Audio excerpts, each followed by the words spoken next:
The symptoms of hemophilia can be quite subtle and can remain unnoticed in a person for a long time.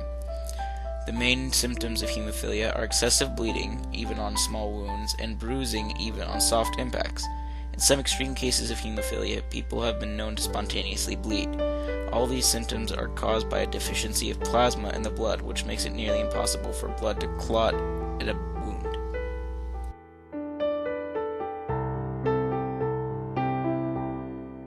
This representative bullet punch shows that people with hemophilia can bleed a lot, even from small wounds.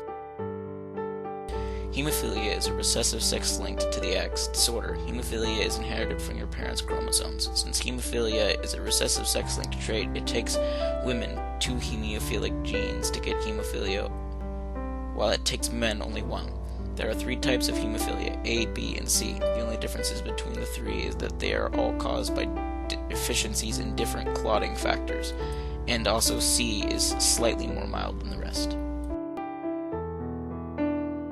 This Punnett square shows the possibility of getting hemophilia if you have a mother that does not have hemophilia and a father that does.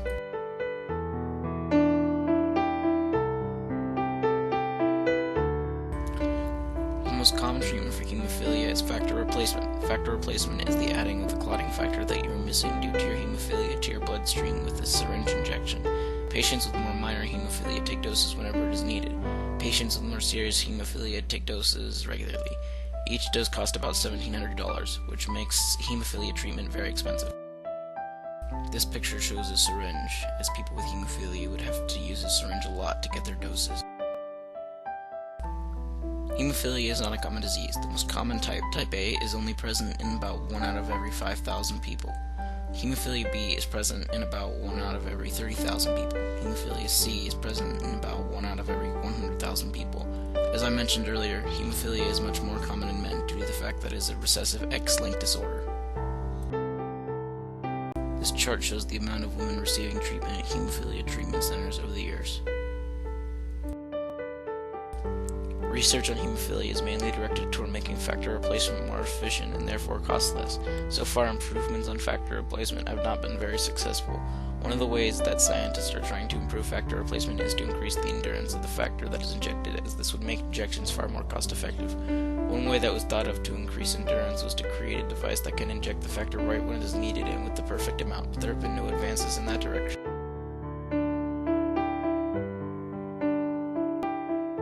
This is a diabetic pump, which is similar to the device they are currently trying to develop for hemophilia.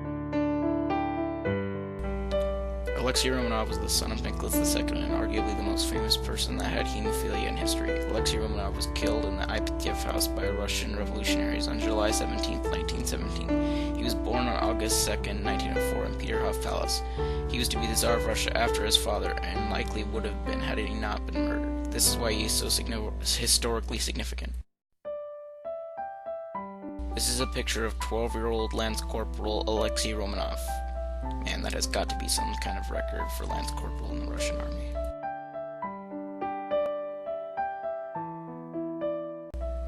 The Ashkenazi Jew population has one of the highest rates of hemophilia in the world.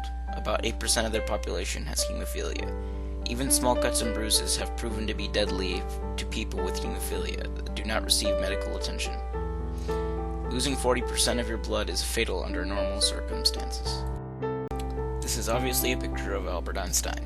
Albert Einstein was an Ashkenazi Jew.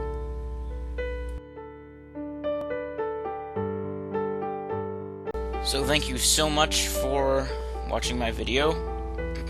I'm sorry for any annoying noises that you may have heard in the background. My brother insisted on watching Robin Hood while I did this, and enjoy the rest of the song.